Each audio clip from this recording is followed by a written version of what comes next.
Alright. Can you get to the tops of buildings, like, while holding a Welcome person? to Because that could be... Let's Throw a Guy. We're gonna throw this guy. Like, if you could get to the highest building in the Hit game him with a person in hand, and then just hurl them in the air.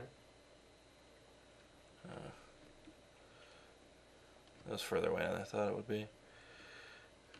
I don't know. You could do stuff. I don't know.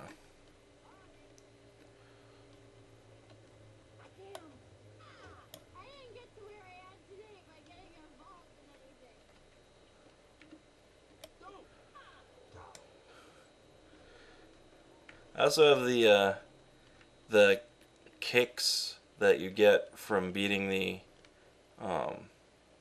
Japanese people. You get special kick melee attacks, and with milk bones on, people fly pretty far. Like you punted them like a football. So milk bones basically just makes you really strong. Yeah. Like, I'm sure your punch attacks are also similarly enhanced. Yeah, well, once you knock them over, yes. Otherwise, they're just normal, like, and then, the final blow is, they're fucked. Right. One of my favorite things, actually, in GTA 3, and I can't remember when exactly in the GTA series they took them out, but they still had them in GTA 3, was the pills that you take occasionally, that you could find. Is this working? Yeah, hello. Yeah, you're kind of loud, but that's okay. He's always kind of loud. The pills you could find in, like, GTA 3 that would make you melee all, like, fucking crazy strong. Like for whatever reason, the things that you thought were happening, like, actually happened in the real world. So you could, like, kick a car, and the car would go flying just because you were hopped up on PCP. Basically, yeah.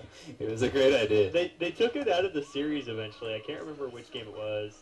I mean, it was like they didn't have it in Vice City at all. I think because people were just so damn appalled that they'd actually have drug use like right in the game.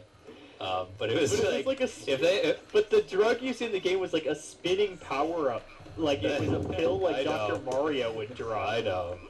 What would have been really cool is if it put you into like a bonus kind of thing where like you could just kick cars and cause destruction. Well, that's actually what they replaced. That's what they replaced it with in Vice City. Remember, they replaced it with the rampages, where they just give you a specific weapon and then you'd have to go nuts.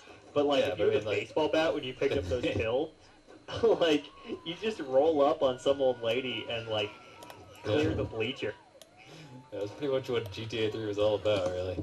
But like, if they actually had it set up where you would go through a whole bonus round and just causing wanton destruction, and then like by the time it was over, you got your score, and then your guy would just like wake up on the street, like passed out in the gutter or something. Like, I don't know, it'd be a quality. It would be like a great way for them to actually put like these little mini games inside of the context of the GTA universe. Like, your guy had just gone on like this hallucinogenic, like psychopathic binge.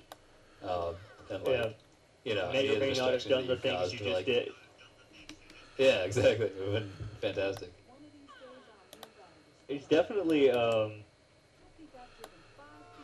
would like to see a mode like the old version of Burnout's Crash mode, where it was almost like a puzzle mode, where there are like, you're given a limited amount of time to cause mayhem, and there are like, multiplier things you can grab and shit like that. Because like you remember like Burnout 3 was probably the apex of it, although I never played Revenge, so I don't know if they improved it further. Yeah, kind of just. But like in Burnout 3, they had like it was basically a puzzle. Like they laid out your run up to the crash.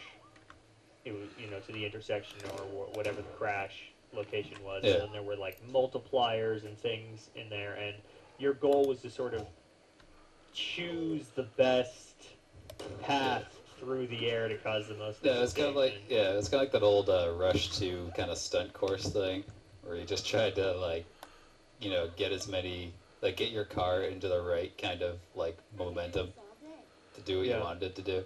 All right, call this done.